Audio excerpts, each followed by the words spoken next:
అధ్యాయము ఈ మాటలు మనము హృదయంలో పెట్టుకోవాలి.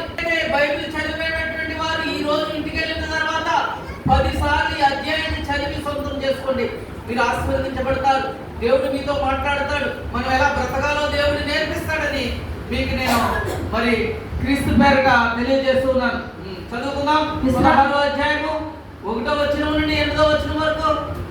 విశ్రాంతి దినం గడిచిపోగానే మగ్దలేని మరియు యాకోబు తల్లి అయిన మరియు సలోమియు వచ్చి ఆయనకు పూయవల్లని సుగంధ ద్రవ్యములు కొనిరి. వారు ఆదివారమున పెందలకాడే లేచి బయలుదేరి సూర్యోదయం అయినప్పుడు సమాధి వద్దకు వచ్చుచుండగా సమాధి ద్వారము నుండి మన కొరకు ఆ రాయి ఎవడు పొర్లించినని ఒకరితో ఒకరు చెప్పుకునిచుండిరి. వారు వచ్చి కన్నులెత్తి చూడగా రాయి పొర్లింపబడి ఉండుట చూచి ఆ రాయి ఎంతో పెద్దది. అప్పుడు వారు సమాధిలో ప్రవేశించి తెల్లని నిలువుటంగి ధరించుకుని ఉన్న ఒక పడుచువాడు కుడివైపున కూర్చుండుట చూచి మిగులు కలవరపడి, అందుకతడు కలవరపడికుడి సిలువ వేయబడిన నజరేయుడగు యేసును మీరు వెతుకుచున్నారు, ఆయన లేచి ఉన్నాడు, ఇక్కడ లేడు. వారు ఆయనను ఉంచిన స్థలము చూడుడి, మీరు వెళ్ళి గలిలయలోనికి వెలుచున్నాడనియు ఆయన మీతో చెప్పినట్టు అక్కడ మీరు ఆయనను చూతురనియు ఆయన శిష్యులతోనూ పేతులతోనూ చెప్పుడనేను. వారు బయటకు వచ్చి విస్మయము నుండి వనకుచు సమాధి యొద్ద నుండి పారిపోయి వారు భయపడినందున ఎవరితో ఏమీ చెప్పలేదు. ఆదివారం తెల్లవారినప్పుడు యేసు లేచి తాను 7 దయ్యములు వెళ్ళగొట్టిన మగ్దలేని మరియకు మొదట కనబడింది. మనము ఈ 16వ అధ్యాయంలో ఉన్నటువంటి పాటలు అనేక సార్లు దైవజనులు చక్కగా మనకు వివరించారు. మరి ఏం చేశాము, ఏం తెలుసుకున్నాము ఇందులో నుండి? ఒకసారి మరలా దేవుడు మనతో మాట్లాడుచుండగా, అవును ప్రభువా నేను విన్నాను కానీ మర్చిపోయాను, నేను విన్నాను కానీ మర్చిపోయాను మీ గురించి అనేటువంటి ఆలోచన తెచ్చుకుని దేవునికి మనము కృతజ్ఞతాస్తుతులు చెల్లించాలి. ప్రభువా ఈ మరుపు లేకుండా, ప్రభువా మీ కొరకు ఓన్లీ మరి ఈ పునరుద్ధరణ దినాన్నే కాకుండా ప్రతిరోజు కూడా నేను స్మరణ చేసుకుంటూ ఈ మాటను బ్రతకాలని మనం ఒక ఆలోచన కలిగి ఉండాలి. ఇక్కడ మగ్దలేని మరియా, యాకోబు తల్లి మరియు సలోమి వీరు స్త్రీలు ఒక ప్లాన్ చేసుకున్నారు. నేను అర్థంలో చెప్తూ ఉంటాను కదా, దేవుని విషయంలో ఏదైనా చేయాలంటే ఒక ప్లాన్ కావాలి, ముందుగా ఒక ప్లాన్ కావాలి. ముందు రాత్రే వాళ్ళన్నీ కూడా సిద్ధం చేసుకున్నారు. ఉదయం మనం ఎక్కడికి వెళ్ళాలంటే అలాగే చేస్తాం కదా. ఉదయం 5 గంటలు 4 గంటలకు వెళ్ళాలంటే మరి ఈ యాత్ర ఈ యొక్క తాత్కాలికమైన జీవితంలోనే అంత సిద్ధపాటు కలిగి ఉంటాం కదా. మరి పరలోకం చేరడానికి కావలసినటువంటి ఆ యొక్క యోగ్యత సంపాదించుకోవడానికి ఎంత మనము ప్రణాళిక కలిగి ఉండాలి, ప్లాన్ కలిగి ఉండాలి, మనం ఆలోచన చేయాలి. ఇదిగో యవనస్తులైన బిడ్డలకు ఆశ ఉంది, పాస్టర్ గారు వచ్చేసారు, ఇప్పుడు వచ్చి డెకరేషన్ చేస్తున్నారు. అలాగే ఆశ ఉంది, సిద్ధపాటు లేదు. అంటే నేను వాళ్ళని ఎక్కిరించట్లేదు, సిద్ధపాటు లేదు, చేయాలని ఆశ ఉంది. దేవునికి మందిరంలో చక్కగా డెకరేషన్ చేసుకోవాలని ఆశ ఉంది కానీ సిద్ధపాటు లేదు. ఎందుకంటే ఈ సిద్ధపాటు మనం ఉదయమే లేచి ఏదో చేసేద్దాం అనుకుంటే ఇంకొక కొన్ని పనులు వచ్చేస్తాయి, లేకపోతే ఇంకొక అర్జెంట్ అయినటువంటి ఆపదలు వచ్చేస్తూ ఉంటాయి. అందుకని దేవుని దగ్గర ముందే మనము సిద్ధపాటు చేసుకుని కాల్చుకుని ఉండాలి. ఇది క్రైస్తవునికి చాలా అవసరం. దేవుని సన్నిధికి రావడానికి కానీ, దేవుని సన్నిధిలో సాక్ష్యం చెప్పాలన్నా కానీ, దేవుని కొరకు పాట పాడాలన్నా కానీ ఒక సిద్ధపాటు లేకుండా ఎప్పుడు రాకూడదు. ఉదయమే లేచి ప్రార్థన చేయాలన్నా కానీ ఒక సిద్ధపాటు కావాలి. చాలా అమూల్యమైనటువంటి అర్పణ దేవునికి అర్పించాలి మనము, ప్రియ సంగమా. అలాగే వారు వచ్చారు, మరి ఆ సమాధిలో మరి యేసుక్రీస్తు లేరు అనడానికి ఒక సాక్ష్యం. ఈ రోజున సమాధి ఖాళీగా ఉందని ప్రపంచమంతా తెలుసు. అందులో యేసుక్రీస్తు ప్రభువారిని మరి ఆ మృతదేహాన్ని తీసుకుని వచ్చి ఆ శిలువ మీద దింపి ఆ ధనవంతుడైనటువంటి ఆయన ఏర్పాటు చేసుకున్న ఆ సమాధిలో ఉంచారు. దానికి ఆ ప్రభుత్వము సీల్ కూడా వేసేసింది, ఎవరు కూడా తెరవకోకుండా ఉండడానికి. మరి అది ఆదివారం ఉదయమనే దేవుడు చెప్పినట్లుగా, ప్రభువు చెప్పినట్లుగా ఆయన తిరిగి లేచాడు. అయినా కానీ ఒకటి, శిశువుల కంటే స్త్రీల యొక్క విశ్వాసం గొప్పది. స్త్రీలైతే భయపడిపోయి ఒక గదిలో వారు రహస్యంగా ఉన్నారు. కానీ స్త్రీలు మాత్రము ఆ కన్నా పేరుకున్నటువంటి ఆ యొక్క ఆ బంధం కానీ ఆ ప్రేమ కానీ మరి యేసుక్రీస్తు వారి పట్ల అటువంటి ప్రేమ కలిగి ఆయన చూడాలి అని వచ్చారు. అయితే సుగంధ ద్రవ్యమును తీసుకుని వచ్చారంటే 2 రోజుల తర్వాత లేకపోతే 3వ రోజుని ఏమైనా బాగా ఉంటుందండి. మామూలుగా మనం చూస్తే మంచి వాసన వేయదు. సుగంధ ద్రవ్యాలు ఎన్ని రాసినా ఏమీ ప్రయోజనం లేదు. కానీ వారికి తెలుసు యేసుక్రీస్తు ప్రభు వారు లేస్తారని. ఆ యొక్క సాక్ష్యం చెప్పాలని మరి అక్కడికి వచ్చినప్పుడు ఎన్నో ఆలోచనలు ఉంటాయి, మనకి ఎన్నో డౌట్స్ ఉంటాయి. కానీ అక్కడికి వచ్చేసరికి అద్భుతమైన కార్యం దేవుడు చేశాడు. అందుకనే మరి ఆ యొక్క మగ్దలేని మరి యొక్క ముందుగా కనపడ్డాడు. ఇక్కడ ఆ విషయాన్ని మనం గుర్తుకు చేసుకోవాలి. ఎందుకని 7 దెయ్యములు పట్టిపడినటువంటి ఆ స్త్రీకి మాత్రమే మొదటిగా కనపడ్డాడు. ఆలోచన చేయండి. తన యొక్క రోత జీవితాన్ని, పాత జీవితాన్ని వదిలిపెట్టిన తర్వాత యేసుతో ఒక సిద్ధపాటు కలిగిన జీవితము, దేవునికి సమర్పించుకునే జీవితం తను జీవిస్తూ ఉండగా దేవుడు తన మనసును చూశాడు, తన హృదయాన్ని చూశాడు. ప్రియ సంగమా, తన ఆశయముతో యేసుక్రీస్తు వారు గమనించారు. తన అంతవరకు ఉన్నటువంటి జీవితము వేరు. యేసుక్రీస్తు ప్రభు వారు రక్షించిన తర్వాత తన దేవుని కొరకు, యేసుక్రీస్తు ప్రభువు కొరకు ఏ విధముగా ఉపయోగపడుతుందో ఆయన చూశారు. ఆయన సిలువను దగ్గరగా ఉండి చూసినటువంటి మగ్దలేని మరియా. ప్రియ సంగమా, సిలువ వేయబడినటువంటి యేసు చనిపోయిన తర్వాత సమాధి చేయబడ్డాడని తెలుసు. మరి యేసుక్రీస్తు ప్రభు వారు ఆ సమాధిలో లేరని ప్రకటించుటకు ఎవరి దగ్గరికి వెళ్ళింది? శిశువుల దగ్గరికి వెళ్ళింది. ఇవి స్త్రీలు ప్రకటించకూడదని లేదు. సజీవుడైన యేసుక్రీస్తు ప్రభువుని మనము ప్రకటించాలి. ప్రియ సంగమా, చూడండి, కొరింథీయులకు రాసినటువంటి పత్రిక, మొదటి పత్రిక 15వ అధ్యాయము 12వ వచనం. ఒకవేళ మన ప్రభువు సజీవుడు అవలేదు అని ఒకవేళ మనకు అవిశ్వాసం ఉన్నట్లయితే మన క్రైస్తవ జీవితము వ్యర్థము, మన విశ్వాసము వ్యర్థము అని అపొస్తలుడైన పౌలు రాస్తూ ఉంటాడు.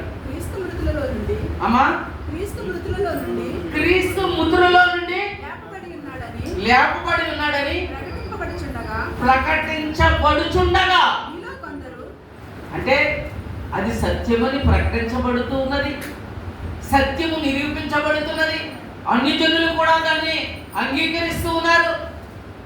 అప్పుడు మనలోనే కొంతమంది అంటే చూడండి, అర్థమమ్మా, మీలో కొందరు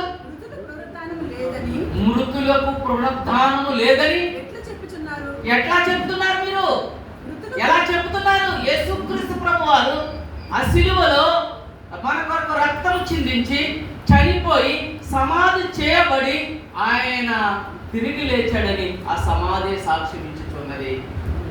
ఆ స్త్రీలు వచ్చి సాక్ష్యం ఇచ్చుచూ ఉన్నారు. ఇంతకంటే ఏమి కావాలి? ప్రపంచంలో అందరికీ తెలిసినటువంటి ఇది గొప్ప సత్యము. ఇది ఎవరో చెప్పేది కాదు. ఇది ఆ రోమా ప్రభుత్వం కూడా అంగీకరించినటువంటి సత్యం ఇది. మరి కొంతమంది అయితే ఏమంటున్నారంటే మనలోనే అన్యులలోనూ ఉన్నారు, క్రైస్తవులలోనూ ఉన్నారు. ఏమంటున్నారమ్మా అక్కడ? పునరుద్ధానము లేదు. పునరుద్ధానం లేకపోతే ఇంకా క్రైస్తవుని యొక్క విశ్వాసం ఎందుకు? ఇదే నేను గమనించమంటున్నా. మన యొక్క ఆరాధన ఎందుకు? అందరిలాగే చనిపోయిన తర్వాత కుక్కగానో నక్కగానో పుడతామనే ఆలోచనలో ఉంటే ఈ విశ్వాసం ఎందుకు? యేసుక్రీస్తు ప్రభు వారిని సొంత రక్షకుడుగా అంగీకరించడం దేనికి? ఆయన మనకు చూపిస్తూ ఉన్నాడు, నేను పునరుద్ధానుడనై తిరిగి లేచాను. అలాగే మీరు కూడా నా యందు విశ్వాసం ఉంచినట్లయితే నేను పునరుద్ధానుడనని, పునరుద్ధాన శక్తితో నేను లేచానని మీరు నమ్మినట్లయితేనే మాత్రమే మీ విశ్వాసము కొనసాగుతుంది తప్ప ఒకవేళ ఇలాగా పునరుద్ధానము లేదు, నిత్య జీవము లేదు అని మీరు అనుకున్నట్లయితే ఏమవుతుంది? మేము వ్యర్థం, అంజులు వలె. ఇందాక చక్కగా పాటాడుకున్నాం. ఆయన పరలోకాన్ని తెరిచాడు, నరకలోకాన్ని ఏం చేశాడు? మూసివేశాడు. ఇది ఎవరి కొరకు? ఆయన పునరుద్ధానమును నమ్మిన వారి కొరకు మాత్రమే. సుమా, నేను పునరుద్ధానాన్ని నమ్మితే నాకు ఆ యోగ్యత ఉంటుంది. ఆలోచన చేయండి, ఎంతమంది అనుమానంతో ఉన్నారో. శిశువులు కూడా అనుమానం అనేటువంటి ఆలోచన, భయముతో బ్రతుకుతూ ఉన్నారు. చాలా మంది భయముతో బ్రతుకుతున్నారు. అనారోగ్యమైన భయము, నేను చనిపోతానేమోనని భయము, నన్ను ఎవరో కొట్టేస్తానని భయము. ఇది నేను ముందుగా చెప్పాను కదా, ఇది యాత్ర జీవితం. కొంతమంది 30 సంవత్సరాలు బతకవచ్చు, కొంతమంది 40 సంవత్సరాలు బతకవచ్చు, 50, 60, 70, 80. ఎప్పుడైనా విడిచిపెట్టి వెళ్ళిపోవాలి. ఎక్కడికి వెళతాం? అందుకనే సిలువ మీద ఉన్నటువంటి ఆ దొంగ ఏమని అడిగాడు? నీ రాజ్యము వచ్చినప్పుడు నన్ను జ్ఞాపకం. ఇప్పుడే నాతోనే నువ్వు పరదేశం. ఆయన ఒక పరదేశం ఉన్నది, ఆయన ఒక రాజ్యం ఉన్నదని గుర్తెరగాలి సంగమా. ఈ జీవము తర్వాత, ఈ యాత్ర జీవము తర్వాత నిత్య రాజ్యం ఉన్నదని గుర్తెరగాలి. తెలుసా? నిత్య రాజ్యం ఉన్నది. యేసు క్రీస్తు ప్రభు సొంత రక్షకుడిగా అంగీకరించినటువంటి వారిని, యేసు రక్తంతో మీ యొక్క పాపములు, మీ శాపములు కడుగుకున్న తర్వాత మీకు ఒక నిత్య రాజ్యం ఉన్నది. ఆయన పునరుద్ధానుడని మనం నమ్మాలి. అప్పుడే ఆ పరలోక రాజ్యంలో మనం చేరతాం. అది నిత్య రాజ్యం. అది మధ్య ఆకాశములకు వచ్చినప్పుడు మనం పిలుస్తాడు ఆయన. మనందరినీ కూడా ఆయన తీసుకుని వెళ్తాడు. ఎప్పుడు? పునరుద్ధానమును నమ్మిన తర్వాత. యేసు క్రీస్తు చెప్పినట్లుగా, ఆయన ప్రకటించినట్లుగా మృత్యుంజయుడై తిరిగి లేచాడని, తన ప్రజలకు కనిపించాడని, మగ్దలేని మరియ చెప్తున్న సాక్ష్యాన్ని బట్టి కూడా ముందుగా ఆమెకు కనిపించి వెళ్ళి శిశువులతో చెప్పమన్నప్పుడు వారు కూడా నమ్మలేదు. అటువంటి స్థితిలో ఇంకా ఉంటే మన విశ్వాస జీవితము వ్యర్థమే. యాకోబు రాస్తాడు, విశ్వాసం ఉన్న ఎడల ఏమీ ప్రయోజనం లేదు. మరి ఏముండాలి? తెలియకపోతే ఎట్లా? విశ్వాసం ఉంటే సరిపోదు, తగిన ఫలం ఫలించాలి. ఏముండాలి? విశ్వాసంతో సరిపోదు, ఫలము ఫలించాలి. యేసు క్రీస్తు కొరకు సాక్షిగా నిలబడ్డారు. ఆయన పునరుద్ధానుడు, ఆయన సజీవుడు అని పక్క వారితో చెప్పగలుగుతున్నావా? నీ పక్కింటి వారితో చెప్పగలుగుతున్నావా? నీ బంధువులతో చెప్పగలుగుతున్నావా? నాకు భయం లేదమ్మా, నాకు నిత్య రాజ్యం ఉన్నది, ఈ జీవితం వెళ్ళిపోతే నాకు శాశ్వత రాజ్యం ఉన్నది. మనం అనుకుంటాం. చనిపోయేటటువంటి దైవజనులు, అయ్యో అంత విశ్వాస కదా, ఎందుకు చనిపోతున్నారు? ఎంతో నమ్మకం కలిగినటువంటి కాదు కదా అనుకుంటున్నారు. ఇది తాత్కాలిక జీవితము. ఇది ముగించుకుని ఎంతమంది అయితే దేవుని యొక్క పునరుద్ధాన నమ్మిన వారము ఆయన రాజ్యంలో చేరి ఉంటాము. దేవుని యొక్క సువార్త కొరకు ఎందరూ హింసించబడతారో, అవమానించబడతారో వారందరూ కూడా ధన్యులంట. మత్తయి సువార్తలో రాసి ఉన్నది, మీ ఫలము అధికమవుతూ ఉన్నది. ఎక్కడ? పరలోకంలో. దేవునికి స్తోత్రం. ఎప్పుడైనా ఆలోచన చేస్తున్నామా? మనం ఎవరికైనా ప్రకటన చేస్తూ ఉన్నామా? ఈ సత్యాన్ని మనము తెలుసుకోకుండా ఎలా చెప్పగలము? మనలో ఆ విశ్వాసం లేకుండా పునరుద్ధానుడైన నా యేసు ప్రభు సజీవుడు అని చెప్పగలిగేటటువంటి ధైర్యం మనలో ఉందా? ఆలోచన చేయండి. మగ్దలేని మరియ ఉంది, అందుకని తన దగ్గరికి వెళ్ళాడు. ఆమె అనుమానం చెప్పలేదు. ఆమె విన్న వెంటనే యేసు క్రీస్తు ప్రభువు నాకు కనిపించాడు. చెప్పగలవమ్మా? మీరు చెప్పగలరా? అట్టి విశ్వాసము దేవుడు కోరుకుంటున్నాడు. ఒకవేళ పునరుద్ధానము లేదు అనుకుంటే, అన్యుల కంటే మనం భ్రష్టులము. వాళ్ళు ఇంకా ఎంజాయ్ చేస్తూ ఉన్నారు చక్కగా. ఓ ఇదే జీవితం అనుకుంటున్నారు. పోన్లే మంచిగా ఉంటే నేను ఏదో మంచి పక్షిగా పడతాను, ఒకవేళ అన్ని అంటే కుక్కగా పడతాను ఏదో అనుకుంటున్నారు. కానీ వాళ్ళు ఇంకా అలా జీవించేస్తున్నారు. నీవైతే యేసుక్రీస్తు ప్రభు సజీవుడని నమ్మకపోతే మనకంటే ఇంకా దౌర్భాగ్యుడు ఎవరు ఉండరు. ఈ జీవితం ఇంతటితో అయిపోతుందా? ఇప్పుడు చదువుకున్న వాక్యంలో యాకోబు రాసినటువంటి మొదటి పత్రిక 15వ అధ్యాయం 12వ వచనంలో ఆ పై భాగంలో చూసాం కదమ్మా, చదివాం కదా. మళ్ళా తీసి చదవమ్మా. దేవునికి స్తోత్రం, హల్లెలూయా. ప్రియ సంగమా, యేసుక్రీస్తు ప్రభువుని గురించి మనం తెలుసుకోవాలి. ఆయన పునరుద్ధానం గురించి తెలుసుకోవాలి. 11వ వచనం లేక 18వ వచనం చదవండి. 18వ వచనం చదవండి. 15వ అధ్యాయం. మీరు ఎక్కడ వెతుకుతున్నారు? యేసుక్రీస్తుని మృతులలో వెతుకుతున్నారా? దేవుని వాక్యాన్ని మనము వినాలి. దేవుని సన్నిధికి వస్తున్నది ఎందుకో తెలుసా? దేవుని వాక్యము చేత. కొరింథీయులకు రాసినటువంటి పత్రిక మొదటి పత్రిక. అంతేకాదు క్రీస్తునందు నిద్రించిన వారును నశించిరి. ఈ జీవిత కాలం మట్టుకే మనము ఇలా అనుకుంటూ ఉన్నట్లయితే ఈ జీవిత కాలము మట్టుకే అని మనం అనుకున్న ఎడల క్రీస్తునందు నిరీక్షించు వారునైన ఎడల మనుషులందరికంటే దౌర్భాగ్యులమై ఉందుము. ఏమై ఉంటామంట? అందరికంటే దౌర్భాగ్యులమై ఉంటామంట.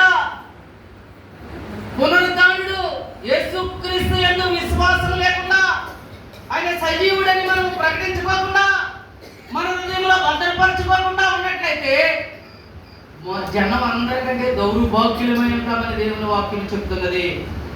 నేను ఎందుకని చెప్తున్నానంటే ప్రియ సంగమా, మనందరిలోనూ కూడా ఈ జీవ వాక్యము నిలిచి ఉండాలి. నేను దౌర్భాగ్యులు కాదు, ఈ ప్రజలందరిలో నేను దౌర్భాగ్యురాలను కాను. నా దేవుడు సజీవుడు, ఆయన ఏదైనా చేయ సమర్థతుడు అని దేవుని వాక్యాన్ని ప్రకటించే వారంగా ఉండాలి, స్మరించే వారంగా ఉండాలి. ఏదైనా చూడండి, ఏదో ఒక హోటల్కి వెళ్తాం, లేకపోతే మంచి బిర్యానీ సెంటర్ ఉంది, అది తెచ్చుకుంటాం, తింటాం. అబ్బా చాలా బాగుంది, రుచి చూసారు, చాలా రుచిగా ఉంది. అంత మాత్రమే ఉండిపోరు కదా. నీ పక్కింటి వాళ్ళతో చెప్తారు, నీ పక్క మనిషితో చెప్తారు, అన్నతో చెప్తారు, అక్కతో చెప్తారు. అయ్య బాబోయ్, మరి దేవుని వాక్యాన్ని రుచి చూసిన మీరు మీ యొక్క విశ్వాసాన్ని, ఈ పునరుద్ధానాన్ని కొంచెం చేసి పెడతారా, మంచం చేసి దాస్తారా? మన బాధ్యత కాదా? దేవుని గురించి చెప్పడం మన బాధ్యత కదా. మగ్దలేని మరియా ఆ యొక్క సమాధి దగ్గరికి వెళ్ళిన తర్వాత యేసుక్రీస్తు ప్రభువారిని వచ్చి ఈ యొక్క మంచి సువార్తను నేను లేచానని, నీకు కనిపించానని శిష్యులతో చెప్పమన్నప్పుడు ఇంట్లోనే ఉండిపోయిందా? భయంతో ఇంట్లోనే ఉండిపోయిందా? వెంటనే వెళ్ళి ఆ శిష్యులకు తెలియజేసింది. ప్రియ సంగమా, విశ్వాసమైన మనము ఫలము ఫలించకపోతే ఎట్లా? ఇంకా కింద చూసినట్లయితే యేసుక్రీస్తు ప్రభువారు ఆరోహణం కాకముందు శిష్యులకు ఏం చెప్పారు? లోకమంతటికి వెళ్ళండి, ఈ రక్షణ సువార్తను ప్రకటించండి. వినిన వాడు రక్షించబడతాడు, వినని వానికి శిక్షా విధి కలుగుతుంది. మన పని రక్షణ. మరి సంఘంలో నుండి, లేకపోతే ఈ దైవజనుని యొక్క ఈ కాపరత్వంలో నుండి వాక్యము తెలియని వారికి ప్రకటించుటకు ఎవరిని లేపి పంపిస్తూ ఉన్నాం. మంచిదే, దైవజనులు వారికి శక్తి ఉన్నా లేకపోయినా మీరందరూ గొలుసు ప్రార్థన చేసి ఆయా అడవుల్లోకి, ఆ యొక్క ఏజెన్సీ ప్రాంతాల్లోనికి పంపిస్తున్నారు. సంతోషమే. ఇంకా మీలో కొందరు త్యాగం చేయాలి.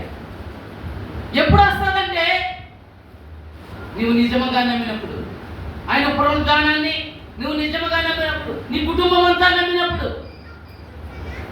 అర్థమవుతుందా మీకు?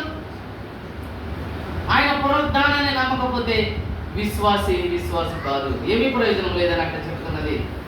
ఈ లోకంలో ఉన్న ప్రజల కంటే నువ్వు భ్రష్టుడుగా ఉంటావని ఆయన పునరుద్ధానాన్ని నమ్ముతున్నావా? సిలువ మీద ఆయన చనిపోయాడని ఏడుస్తూ ఉన్నావా? ఇంకా ఎవరి కోసము ఆయన చనిపోతా? ఆయన జయము దేవుని యొక్క మాటను నెరవేర్చిన వాడు. ఆఖరి మాటలో 7వ మాటలు ఏమంటాడు?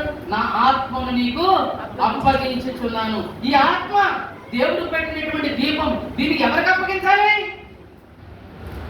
మన ప్రభువు అయినటువంటి మన సృష్టికర్తమైన దేవునికి ఈ ఆత్మ అప్పగించాలంటే నువ్వు మన ప్రభువు యేసుక్రీస్తు వారు పునరుద్ధానుడై తిరిగి లేచాడని మనం తెలుసుకోవాలి.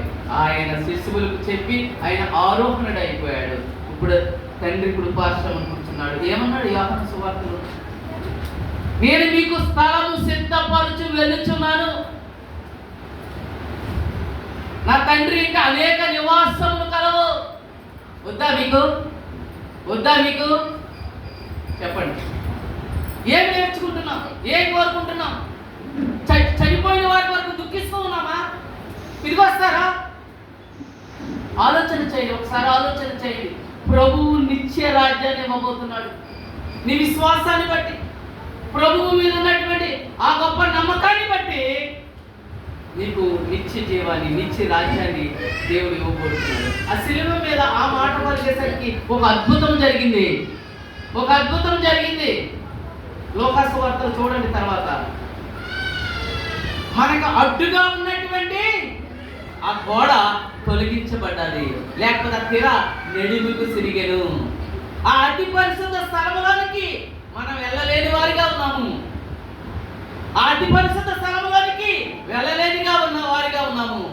ఇప్పుడు ఆ త్వర మరి మధ్య నుంచి మరి చెరిగిపోయింది. ఇప్పుడు డైరెక్ట్గా మనము పరిశుద్ధ స్థలంలోనికి, అతి పరిశుద్ధ స్థలంలోనికి ప్రవేశించగలము. కానీ ఇక్కడ పునరుద్ధానాన్ని నమ్మాలి. యేసుక్రీస్తు సజీవుడని నమ్మాలి. నీ నోటితో నువ్వు ఒప్పుకోవాలి. నీ నోటితో నీ యొక్క కుటుంబానికి దగ్గర నుండి మొదలుపెట్టి నీ యొక్క గ్రామంలో అందరికీ ప్రకటించేటటువంటి బాధ్యత దేవుడు పెడుతున్నాడు. ఓ సహోదరి, సహోదరుడా, కేవలము మనం ఈ లోకంలోకి వచ్చింది మన యొక్క సొంత ఆలోచన కొరకు, సొంత లబ్ధి కొరకు, ఆస్తులు కూడబట్టుకోవడానికి, బిల్డింగులు కట్టుకోవడానికి. ఓకే, మంచిదే, దేవుడు పెట్టిన ఆశ. కానీ దేవుని కొరకు నువ్వేం చేస్తున్నావు? దేవుని పరిచర్య కొరకు, లేకపోతే దేవుడు పునరుద్ధానుడని ప్రకటించడానికి నువ్వు దేనికి ఉపయోగపడుతున్నావు? ముందు నీలో ఆ విశ్వాసం ఉంటే తప్పనిసరిగా ఉపయోగపడతావు. తప్పనిసరిగా ఉపయోగపడతావు. జకరియా ఏమని ప్రకటించాడు? ఇంకా యేసుక్రీస్తు ప్రభువు వారు పుట్టలేదు. ఏమంటున్నాడు యోహానుతో? యోహాను 8 రోజుల కురవాడు, దేవుడు పరిశుద్ధాత్మ చేత నింపబడిన వాడే. మనం చూసుకున్నామా? మీరు జ్ఞానించట్లేదు. 79 ఆఖరి వచనంలో ఏమని ఉన్నది? ఆ 79లో ఏమని ఉన్నది? ఓ శిశువా, ప్రకటించాలి. ఎవరి గురించి ప్రకటించాలి? రాబోతున్నటువంటి రక్షణ గురించి ప్రకటించాలి. చిన్నపిల్లవాడికి ఏం తెలుస్తుందని మీరు అనుకుంటున్నారా? పరిశుద్ధాత్మను బయలుపరిచినటువంటి మాటలు నెరవేరాయి. ఆఖరిని చూసినట్లయితే చూడనమ్మా, ఆఖరి ఆయన మార్గమును సిద్ధపరచుటకై కింద ఆఖరి వచనం చదవమ్మా. లాస్ట్ 2 లైన్లు అదే పేజీలో మన పాదములు సమాధాన మార్గంలోకి నడిపించినట్లు చీకటిలో నుండి మరణ ఛాయలో నుండి వెలిగించుటకై ఆ మహావాత్సల్యతను బట్టి పైనుండి ఆయన మనకు అరుణోదయ దర్శనము అనుగ్రహించాడు. దేవునికి స్తోత్రం. ప్రియ సంగమా, ఎవరైతే చీకటిలో బ్రతుకుతూ ఉన్నారో, ఎవరైతే మరణ ఛాయలో ఉన్నారో, భయముతో ఉన్నారో, వారిని విడిపించడానికి ఆయన వచ్చాడు. ఈ భయము అనేక రకాలైనటువంటి భయము. చీకటిలో ఉన్న వారికి భయమే కదండి. చీకటిలో ఉన్న వారికి భయం ఉండదా? చాలా భయం. ఆ చీకటిలో ఉన్నట్లయితే ప్రయోజనం ఏంటి? అందులో నుంచి దేవుడు నిన్ను తప్పించడానికే వచ్చాడు. అందుకని మరణ భయము చేత జీవిత కాలమంతయు మరణ భయము చేత బంధించబడిన మనలను అనేకమైన ఆలోచనలు అన్నమాట. ఆయన బంధకాలు ఒకరికేమో వాస్తు భయం, ఉన్నదాన్ని పొలగొట్టేస్తారు. ఒకరికేమో వివాహం చేసుకోవాలంటే వాళ్ళిద్దరు జాతకాలు కళ్ళేదు భయము. ఇంకా అనేకమైన భయాలు. ధనం ఉంది, నన్ను సందడి అన్ని కూడా క్లోజ్ చేసుకోకపోతే నన్ను ఎవరైనా వచ్చి దూసుకుపోతారేమనే భయం. ఈ సైతాన్ని మనం భయముతో బంధించాడు. ఈ సైతాన్ని మనం భయం అనేటువంటి భయంకరమైన పాపంలో బంధించాడు. ఎబ్రీయుల పత్రిక 2వ అధ్యాయము 15వ వచనంలో చాలాసార్లు నేను చెప్పాను. ఆ మరణ భయమునకు ఆ శిలువ మీద ఆయన జయించాడు. ఎప్పుడైతే తన ఆత్మను దేవునికి మన పాపాలన్నీ మోస్తూ ఎప్పుడైతే ఆయన చెప్పిన మాటలను నెరవేర్చి, లేఖనాలను నెరవేర్చి ఆ శిలువ మీద ఆ యొక్క తన ప్రాణము, తన ఆత్మను దేవుడికి ఎప్పుడైతే అప్పుడు చెప్పాడో అప్పుడు మనకు మార్గం ఏర్పడ్డది. తండ్రి ఎక్కడ కోల్పోయాము మనం?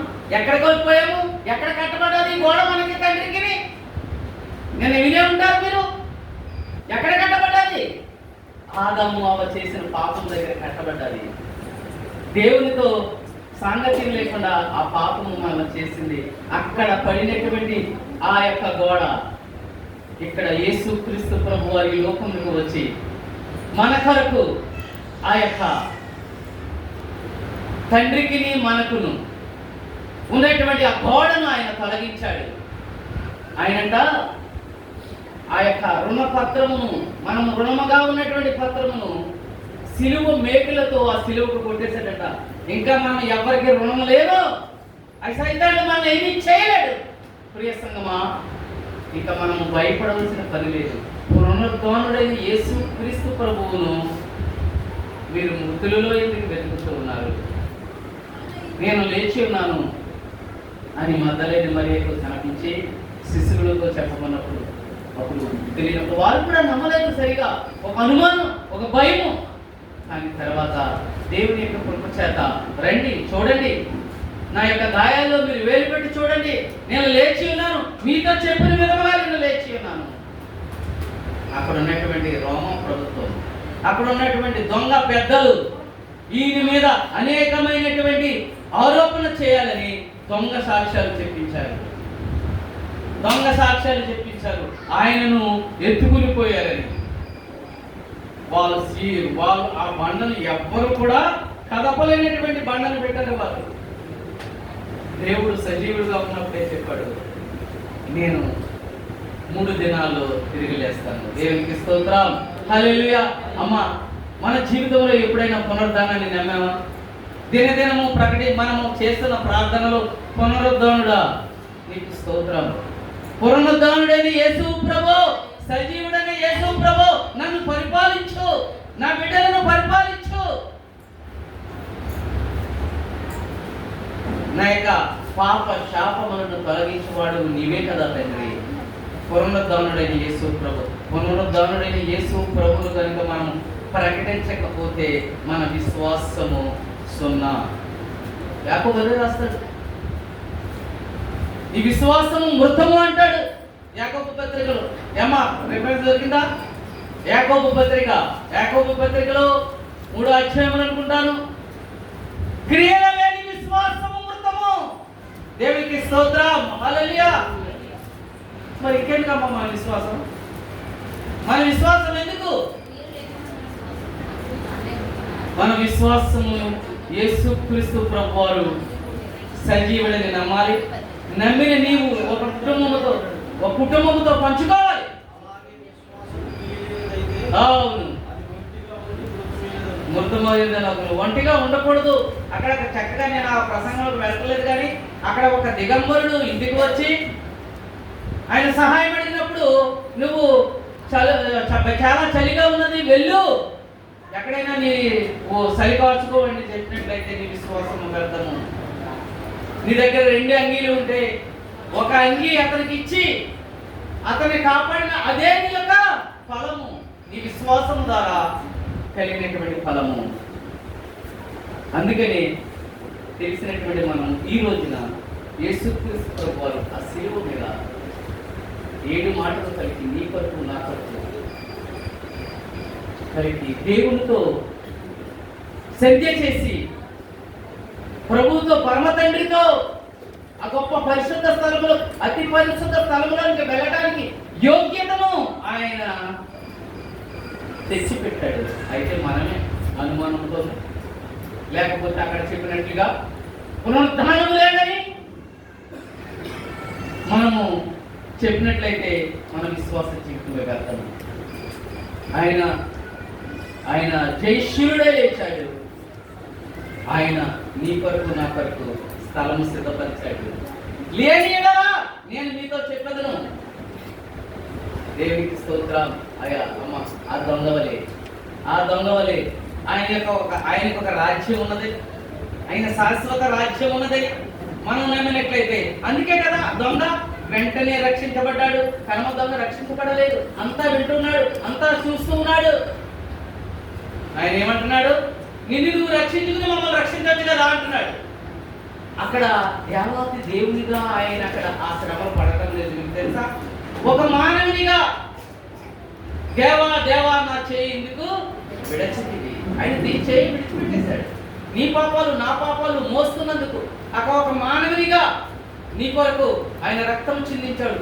ఆ రక్తమే నీ పాపాలను కడుగుతున్నది, నీకు పవిత్రమైన జీవితం ఇస్తూ ఉన్నది, పునరుద్ధానము నీకు ఇవ్వడానికి సిద్ధముగా ఉన్నది. పునరుద్ధానాన్ని నమ్ముదామా? లేకపోతే పునరుద్ధానం లేదు, ఎక్కడండి మనం చనిపోతే ఇంకెక్కడ, ఎవరు చూసారు ఇది అని బంధకంలో ఉన్నావా? ఇంకా విశ్వాసి బ్రతకవలసినది ఆయన పునరుద్ధరణుడు. నేను కూడా మధ్య ఆకాశంలోకి వచ్చినప్పుడు నేను కూడా లేపబడతాను, ఆ యొక్క నిత్య రాజ్యంలోకి నేను చేర్చబడతాననే ఒక నిరీక్షణ కలిగిన వారమై మనం బ్రతకాలి. ముందు మనము ప్రతిష్ఠించబడాలి. ఆ నమ్మకంతో మనము ముందుకు వెళ్ళాలి. ఒక చిన్న పాట పాడుకుందాం. ఇందాక ఒక పాట పాడారు కదా, పునరుద్ధరణ గురించి వస్తున్నప్పుడు ఫస్ట్ పాడండి. పాడాలి. సిద్ధంగా లేరేంటి పోయేవారు? ఈసారి వచ్చి ఇక్కడ చక్కటి జయ గీతములు పాడారు, పునరుద్ధానం గురించి పాడారు. దేవుడు అందరినీ దీవించును గాక. ప్రియ సంగమా, మనం పునరుద్ధాన ఆరాధనకు వచ్చాము. పునరుద్ధానుడైన యేసుక్రీస్తుని మనం తెలుసుకోకపోతే మన జీవితాలు వ్యర్థమని మనం మాట్లాడుకుంటూ ఉన్నాం. పునరుద్ధానం లేదని కొంతమంది ప్రకటించుతూ ఉన్నారు. అబద్ధ సాక్షులు అనేక రకాలుగా క్రీస్తును ప్రకటిస్తూ ఉన్నారు. అది కరెక్ట్ కాదు. ఆయన సజీవుడు, నిన్ను నన్ను ఎంతగానో ప్రేమించే దేవుడు. ఆ పరలోకములో ఆ మణిమాణ్యాలు, ఆ సుందరమైనటువంటి వజ్రాలు వైడూర్యాలతో నింపి ఉన్నటువంటి ఆ పరలోక రాజ్యంలో నీవు నేను కూడా ప్రవేశించాలని ఆయన చేసిన త్యాగమే మరి ఈ గొప్ప పునరుద్ధానం. ఆ మధ్యాకాశంలోకి వచ్చినప్పుడు ఆయన పిలుస్తాడు. నిద్రించిన వారు అందరూ కూడా మరి లేచి ఆయనతో కలుసుకుంటారు. నీ బంధుమిత్రులతో కలుసుకుంటావు.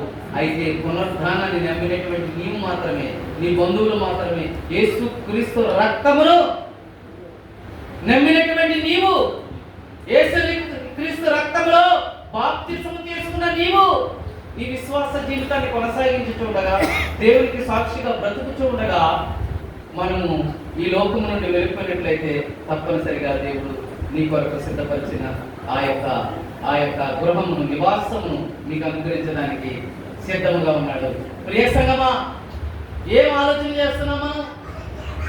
ఏం ఆలోచన చేస్తున్నాం? కానుకలు ఇచ్చినంతరాన్ని సరిపోతుందా? పాటలు పాడినంతరాన్ని సరిపోతుందా? నలుగురితో కలిసి ఆదివారం కొంచెం ముందు వెనక వచ్చేసి వెళ్ళిపోతే సరిపోతుందా? ఇది ఈ లోకములకు మాత్రమే, యాత్ర జీవనానికి మాత్రమే. కానీ దేవుని యొక్క ఉద్దేశం అది కాదు.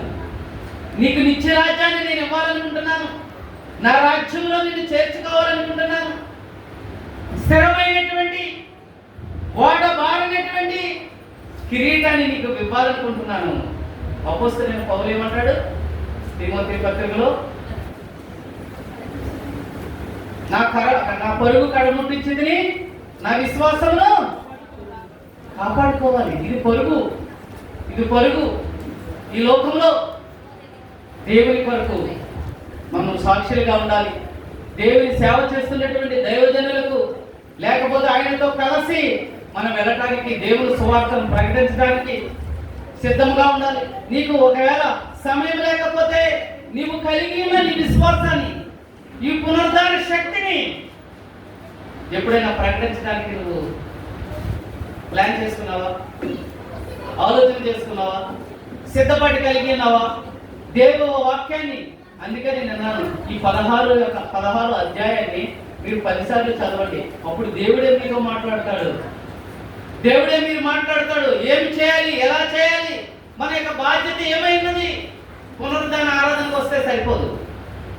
పునరుద్ధానుడని యేసుక్రీస్తు ప్రభు లేపబడి ఉన్నాడని అనేక మందికి ప్రకటించాలి.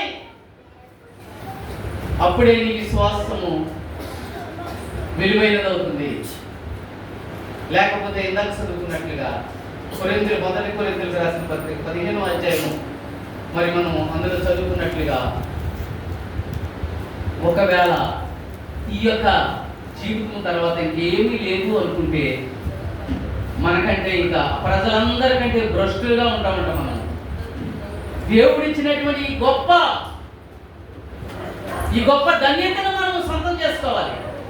కేవలము నమ్ముట వలన, నీ విశ్వాసము వలన, నమ్ముట నీ వలన అయితే నమ్ముని వానికి సమస్తము సాధ్యమే.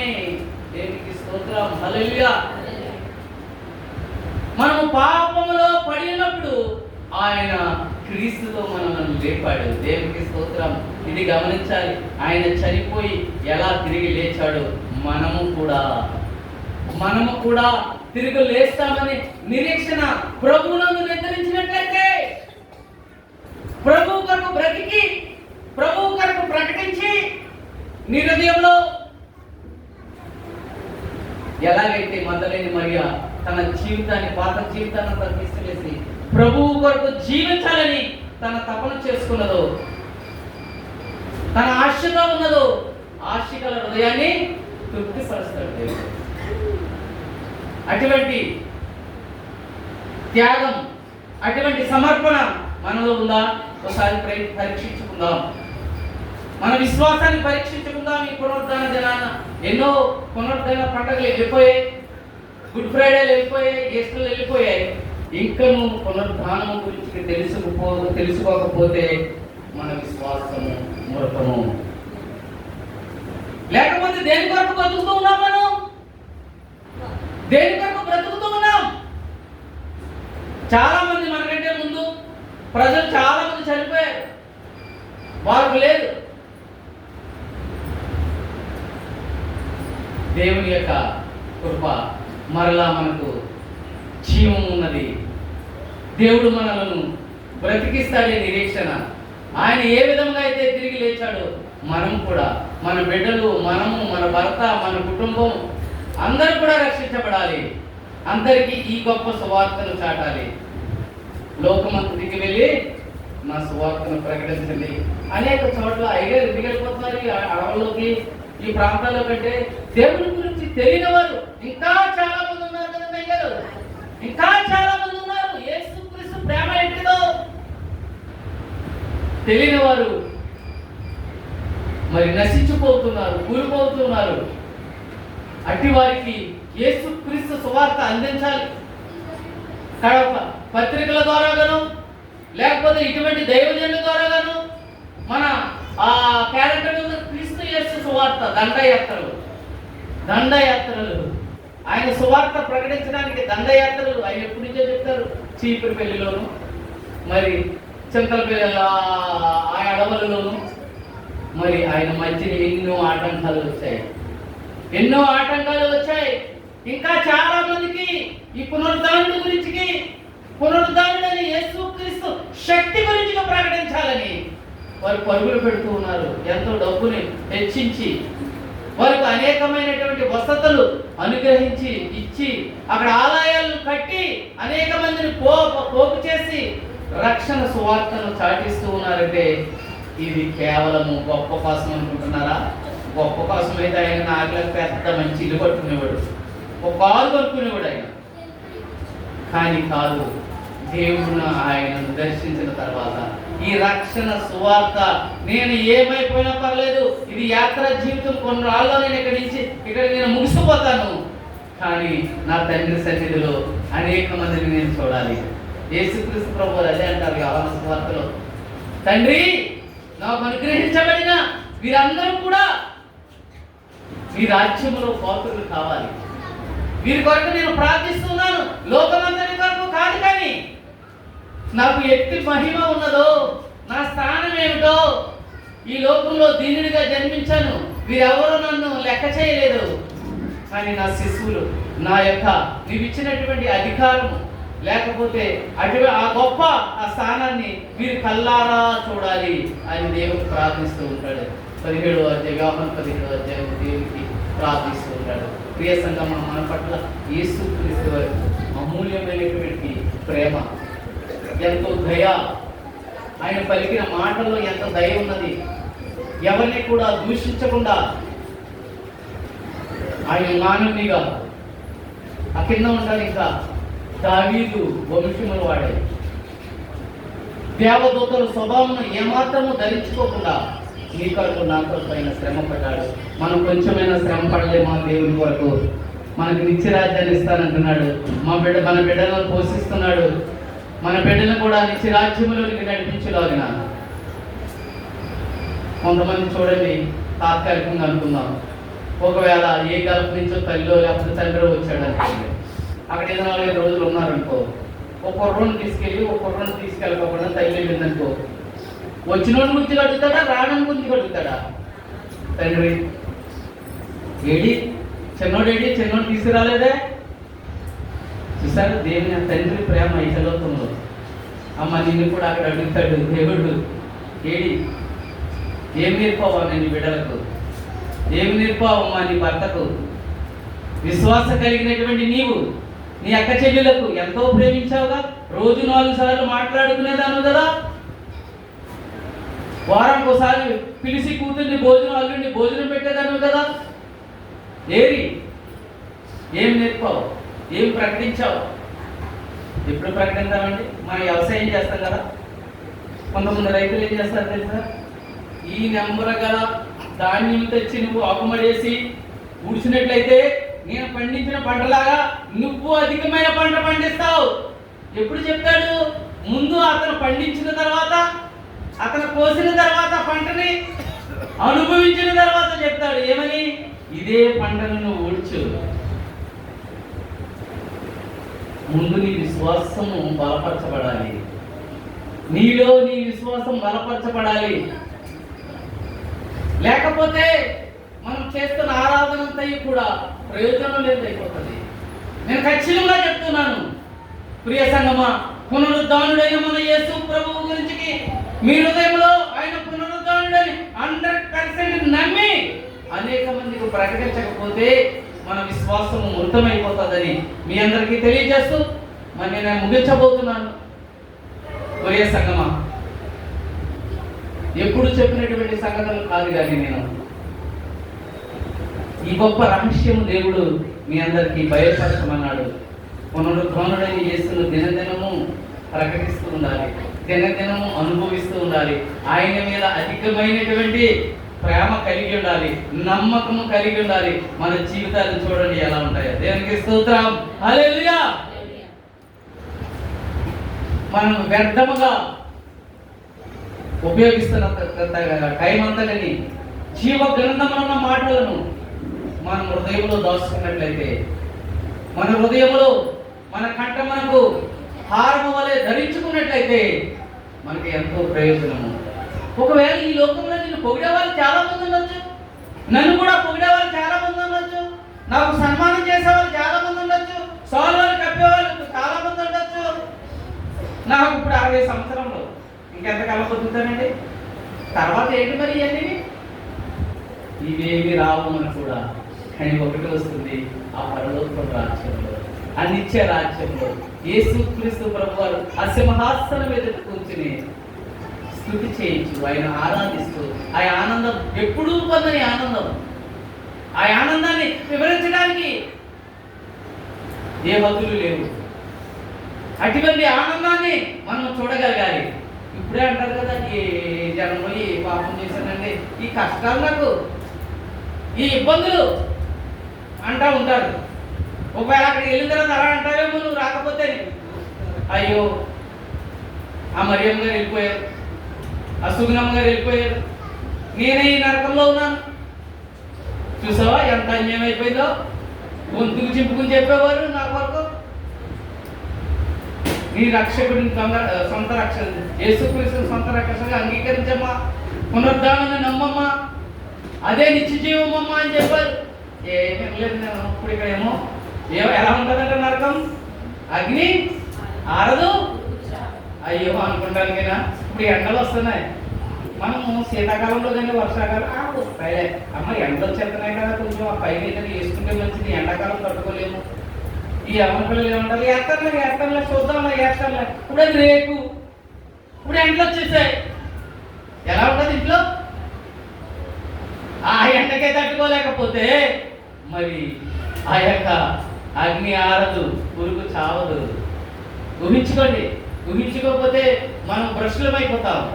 ఆ పరలోక రాజ్యం చేరాలైతే మన ప్రభు అయినటువంటి యేసుక్రీస్తు ప్రభువును ఆయన యొక్క మరణించి లేచాడని, పునరుద్ధానుడయ్యాడని, మరి ఆయన ఆ పరలోకమునకు ఆరోహణ అయ్యాడని ఆయన చెప్పిన మాటలు మనం ఈ ప్రపంచం అంతా ప్రకటించినట్లయితే ఆయన దృష్టిలో గొప్ప విలువైన వారిగా ఉంటాం అని మీకు తెలియజేస్తూ, మరి నాకు సమయం ఇచ్చినటువంటి అయ్యగారికి ప్రత్యేకమైనటువంటి వందనాలు తెలియజేస్తూ మరి నా మాటలు ముగిస్తున్నాను.